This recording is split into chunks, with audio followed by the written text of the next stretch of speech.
Short week turnaround. We're already rolling. Like I said, today's Wednesday in our world, so a little bit of a sped up process. And games like this are great opportunities. You get to go on the road this week. You get to play on national television, and then you add to it, the fact that it is Southern Miss, the fact that it is an old rivalry, and it's a team that's playing good right now. They're finding a way to win football games, and they're going out there and playing team football. So a lot of good opportunity in this, and I think when you play games like this, it comes down to discipline. Throughout the week, it's the discipline that it takes. You have to get all the game planning done. You have to get all the preparation done, regardless of how much time you actually have. It has to get done. So your schedule changes. You have to have the discipline to adjust and adapt to it and get it done. For the players, it's the same thing. They've got to go through their whole preparation process at a sped up rate. And then when you get to the game, it absolutely comes down to discipline. You don't have as much time to really get the nuances of what the other team is doing. So these are the games that are really about you, and it's really about your team and your rules and putting them to the test. It's always about this, but certainly in a short week against a team like this that's a good football team, you got to go out there and play disciplined football. You can't turn the ball over. You got to play complementary football. You got to make good decisions, and you have to go out there and do things that'll give your team a chance to win. You can't go out there and do things that really give the game away. So this week, that's kind of what we're talking about, is the discipline that it takes to turn around these weeks and go out there and go have success. And our guys have gotten off to a good start yesterday. You got to, excuse me, you got to turn the game around from the week before, and then you got to move forward to the next one. So a little bit of a challenge in that, but our kids handle it really well. And we're off to a good start, and today we'll keep it rolling. I know old school Cajun fans are very familiar with Southern Miss, but not really now. Like, how much of a disadvantage is it to be playing a short week against a program that you're really not that familiar with the players and coaches, as if it was like Arkansas State or someone that you were more familiar with? Things like this, they're a disadvantage if you don't handle them the right way. If you go out there and you handle the turnaround well, it's an advantage. So, we've worked hard on Southern Miss for a while now, at various times throughout the year to kind of familiarize ourselves. The kids maybe not as familiar with it, but as a coaching staff, you know that these games are coming. You know that you're going to have to turn them around. So, you do a lot of groundwork ahead of time to get ready for it. We are pretty familiar with them just because of who's on their staff, really. A lot of familiar faces there, guys that we know that we've worked with, know really well personally, or what have you. But, those things, they've got the same issues we do. They've got to turn it around in 5 days. They've got to figure out a game plan in a short amount of time. So, it's all equal here. There really is no advantage, disadvantage. It's who handles it the best, inevitably we'll win the game. In looking at Southern Miss and kind of studying them, what are some of the things that kind of stood out to you in preparing for it? Well, I think you have to start with their defense. The last 2 years, they've been really, really good on defense, and this year's no exception. They're very multiple on defense. They pressure, really from the jump, from the first snap of the game, and they'll do it the entire game. But they do a good job with it. They're coordinated. Front end linebackers, back end, they do a really good job of matching coverages to the pressures. They disguise things on the back end, and they've got players that are disruptive. So I think you start with the defense. Offensively, what stands out to me is they're playing really smart, good football right now. And Will Hall is a guy that I know really well. I have a lot of respect for him. He knows what they have over there. They've got a really good defense, and on offense, they've got good players they get the ball to, but they don't put the ball in jeopardy. And you got to, it's always scary when you have a team that finds a way to win in the end, every game. In the last 2 games, they've played good football as a team all the way through, and they found a way to win in the end. And their offense does what they need to do in crucial times. So those are things that are always concerning, and they have some confidence in that. They've played really well this year. Even going back to week 1, I think it was Liberty week 1, really good football game. Went back and forth, and you can see them evolve as time goes. And now they're winning those games. They're playing really well together. And like I said, they're opportunistic. You can't give them things, or they will take advantage of it. Whether it be short fields, turnovers or, missed assignments. They're well coached and they play hard, so it's a team that you got to be ready to go. They're coming off of 2 wins in a row as well. So, they'll be very confident when we play them, and confident teams are always tough to beat, and that they believe that they have a chance to win, and that makes it tough. Coach, health-wise, how is Chandler, and how do you kind of anticipate trying to get him back into the flow of things, especially with the way Ben has been playing so well? Yeah, those are always things that are difficult. Ben's done a great job in the last 2 weeks. He has led our team and played great. Chandler's available this week. Our training staff feels really confident that if he needs to play, he can. I talked to Chandler already about this. Your concern is always, a guy that doesn't get contact during the week, and especially this week where there's really not, the reps are really managed differently. Chandler will be available. He will be the backup this week. Ben will play this game, especially on a short week where Chandler hasn't taken many reps. I don't think it'd be very wise for us to make any changes, and particularly the way that Ben's playing. So those are things that you got to manage, as a coach, what's best for your team. And they're tough things to do because, you get hurt and a guy comes in and plays really well. Chandler's great. Chandler said, Coach, I'll be ready to go. He said, but I completely understand. And, Chandler and Ben have a tremendous respect for each other. So this week, that's the way we're going to go about doing it, especially short week. The guys had limited reps. The challenge this week is, I think, mentally to get him back in the fit where it's like, hey, like you're right here. You're ready. You need to be ready to go. But I certainly would not want to have something where he's not prepared to play because he hasn't taken reps. And I definitely wouldn't want to put him in a position where physically you have a South Alabama again where you feel like, yeah, he can go, and then you have a setback. So we're going to be smart with him, especially, Ben gives you that luxury because he's playing really good. So it's a good thing for us right now. Is it something good that Ben's doing? Is it your wideouts are winning the one-on-one battles, or is it a combination of both? It's all those things, right? Look, playing quarterback is much easier when your team's playing good around you.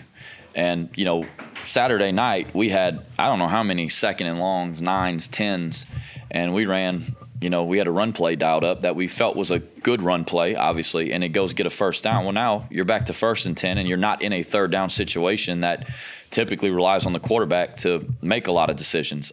So it goes hand in hand. The team plays better when the quarterback plays better. So it's all of those things. I think we've done a really good job in the pass game. Receivers, tight ends, backs out of the backfield, catching the balls, making plays they're supposed to make, and really winning some one-on-ones that we talked earlier in the year about just needing a couple more of those one-on-ones to be won. And we are right now.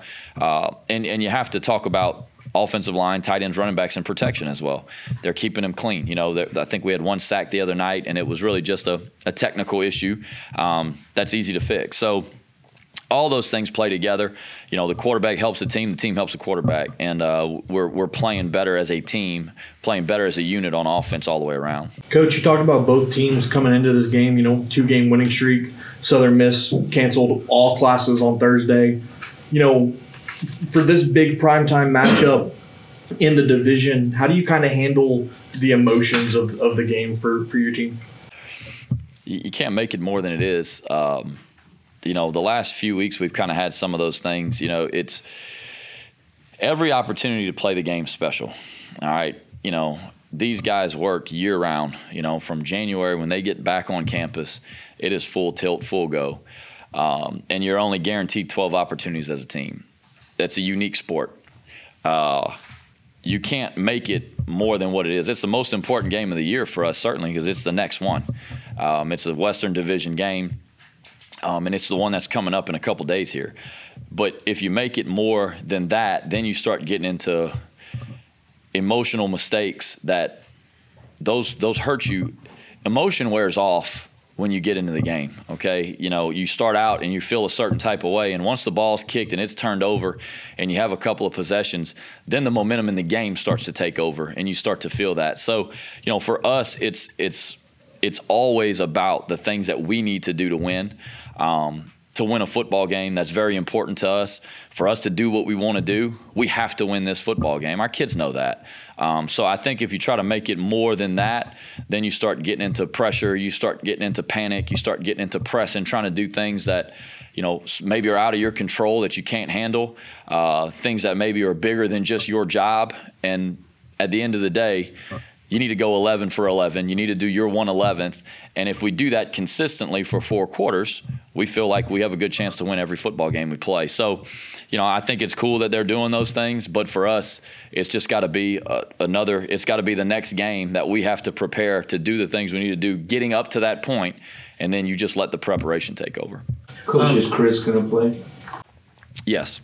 Yeah. I mean, I felt like he was going to play last week at this time, but yes, he's been day to day. But yes, we're planning on him playing. One thing, if you can maybe talk about any of the contributing factors that led to y'all's victory last weekend. I just felt like as a team, we came out, we started, offensively, we had a couple drives that, we had a 3 and out, then we had a fumble after an explosive, but really started fast. Defensively started really well, got some 3 and outs early, and then offensively, we kind of started to get on track a little bit. I think we talked about trying to play complete games, and the last 2 weeks, I think we're getting really close to playing complete games in all 3 phases for 4 quarters. I thought the starters, as long as they were in there, I thought played well and, really went out there and operated the way that we wanted them to, we expected them to. Players got to go play good, and our guys played really well. They really did. They prepared well and played well. So, we just got to continue to replicate that going forward. Was there one specific thing or maybe a couple specific things that you observed about Will during his time here that kind of projected that at some point he was going to be a head football coach? Well, when he got here, he'd already been a head football coach. All right, so he'd been a Division II head football coach and was very, very successful there. He and Austin both. I worked with both of them, and Will was a head coach when he got here, and you can tell he was a head coach when he got here. He was meticulous. He had a plan. He was a great assistant coach as well. He didn't ever. It was never, well, this is what I would do, but he had opinions when they were asked. And he had good opinions. He and I really kind of were eye to eye. I agreed with a lot of the things that he believed in, the way that he wanted to do it.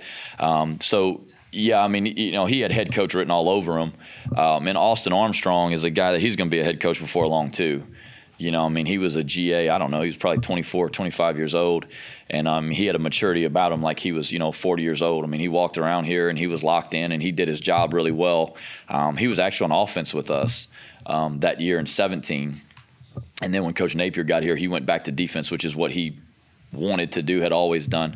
But he's a hell of a football coach. He knows both sides of the ball. And I think those two guys, they do a really good job of leading. They took over a program that they wanted to make changes and do it their way. And in year 2, you can see the changes are you can see it circling around to where they want it to go. And I had no doubt that was going to happen when they got the job at Southern Miss. I was excited for them because I know the history Southern Miss has. I know a lot of respect for their program over a long term, and I know those guys they're on their way right now of getting them to where they want to be, and they're headed in the right direction for sure. And then whenever they came in the conference, I think it's, like I said, it's even better, to have, you got friends in the conference that you respect with a team that you respect and a program you respect. So all these teams, I've talked about it a lot over the offseason. I just think that the Sun Belt just hit a home run, with the teams that we've added, and they're absolutely one of them. Coach, we've talked about the offensive line and the communication and all. You had some experienced guys like Rubio and Hudson. They've been around, but the younger guys who hadn't played as much, where have you seen improvement with them? A lot of the improvement comes in confidence, if that makes any sense. Anyone who's played college sports, probably, but certainly college football will tell you that there's a point in your early in your career that you really have a lot of self-doubt, and you're not really sure if you can do it. Your whole life growing up, like you've been a certain way, and you get to a point where you feel really confident. Then you get here, and all of a sudden it's like a crash course, and it's a dose of reality. Everyone's good. right? They're bigger, they're stronger than you are when you come in. They're faster than you are. And you look around and you say, wow, this is way more complicated than I thought football could ever be. There's way more involved to it than I ever thought it would be. It's not high school. It's not fun all the time. This is a business. And then you have a lot of self-doubt that sets in. And we've all been through that. And I mean, myself included. I tell our players this all the time. It takes doing to know that you can do it at a high level. And those guys have gotten a lot of experience early on. And was it rough at some points? Absolutely, it was rough. But we committed to playing them, and we committed to saying that, listen, these guys need to play to continue to progress. You can't expect a kid to go practice every day and just all of a sudden turn into a starter. It just doesn't work that way. I don't believe that. I believe you need to get reps to get to do it, and you need reps under the lights. And the confidence that you can see coming up in them and growing and developing and building every week. And, you know, you got guys like George Jackson that's been here for a little while now, right? He came in mid-year, ended up redshirting, and now he's a redshirt freshman. Well, that guy's playing really good right now. You know, he's running off the football. He's playing with a physicality that we saw on tape when we took him, right, that we knew he could be, that you see in practice. But early in the year, you just saw hesitation. You know, instead of running off the ball on the combinations, it's kind of tiptoeing. I think I'm going to the right guy right here. And, you know, he's just one of them. But you see the confidence grow in him. And I say it all the time. There's a big difference in thinking you can do something and knowing you can do something. And you have to get over the self-doubt, which I do believe a certain amount of self-doubt is healthy. I think it keeps you grounded. I think it keeps you focused on what's important. But you have to get over that hurdle and get to the point where you know I can be a good player here. Like, I can do this, and I can do it at a really high level, and I can help this team win. And that's where I think we're starting to get where those guys are having some confidence in themselves. And it's not, man, I hope I go out there and go play well. It's like, no, I'm going to go play well. Coach, to kind of piggyback off of that, Zylan Perry and Zion Chris both got some in-game reps over the weekend. Talk about how important that was to, you know, kind of give them some on-the-field confidence. I mean, I think anytime guys can get game reps, I think it's nothing but a good thing. You know, at one point you looked out there, and it's Terrence Carter, who's a true freshman, Zylan Perry, Zion Chris, Caden Morrow, who are all true freshmen, plus a bunch of other young guys that are redshirt sophomores, redshirt freshmen that are on the field that are playing and really played well and did some good things in spots. Those are guys that we all have a lot of promise for. You know, we believe that these guys are going to be a really, really special group. To say we're excited about this class that just came in here is an understatement. But for them to go out there and get a taste and have the lights on and get to go strike somebody and get to go play and go cut it loose full speed, I think all those reps are important. And, you know, that's why to me, you know, I'm still going to coach my tail off in the fourth quarter no matter what the score is, because those guys work really hard and they absolutely deserve an opportunity to play. And I think those minutes are meaningful. And I expect them to play well. And that's why, you know, you get frustrated when it doesn't go the way you want to, because I expect those guys. I know we have some good players, and even though they're young, I know what they're capable of. And those minutes are meaningful. And I believe that wholeheartedly, and I think for those guys it's nothing but a good thing. I think the NCAA, one of the best things that they did was put the 4-game rule into place. That is one of the best things that's ever happened here, where you can play some of those young guys that you know, listen, next year is really going to be the year he needs to play, but he deserves to play now, and you can find spots to put him in there and get some of that experience. I mean, we did it with Chris Smith when he was a freshman. And the next year when he came in there, it was just, he was a totally different guy. And, you know, you talked about Zylan in particular. That's who he reminds me of a little bit, you know.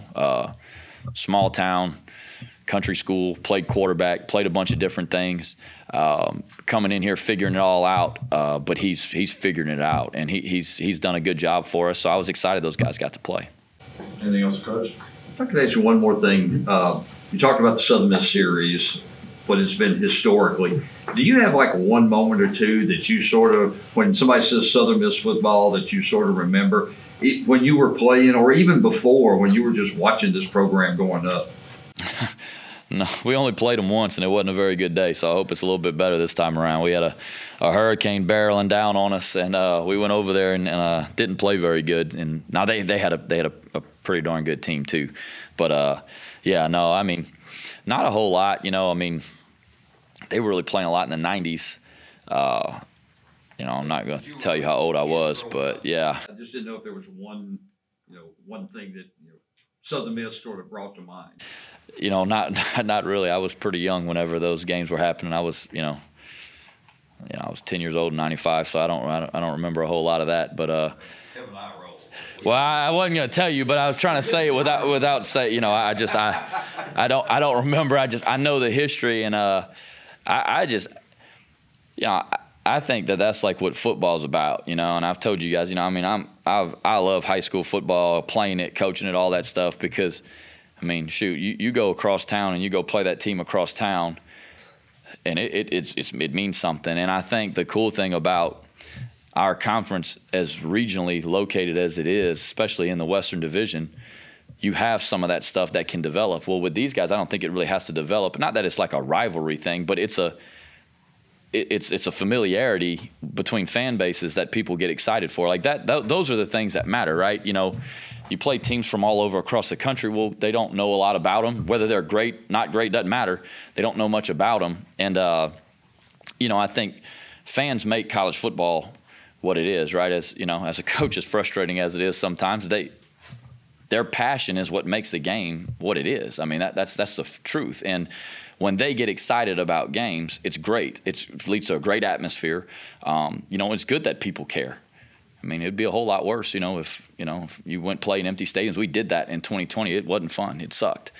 So all those things they make it fun. Even though I don't have a lot of experience with Southern Miss as far as the rivalry goes, I'm excited about what it has been, and really excited about what it's going to be going forward, because I just think it just sets up to be really good. I really do.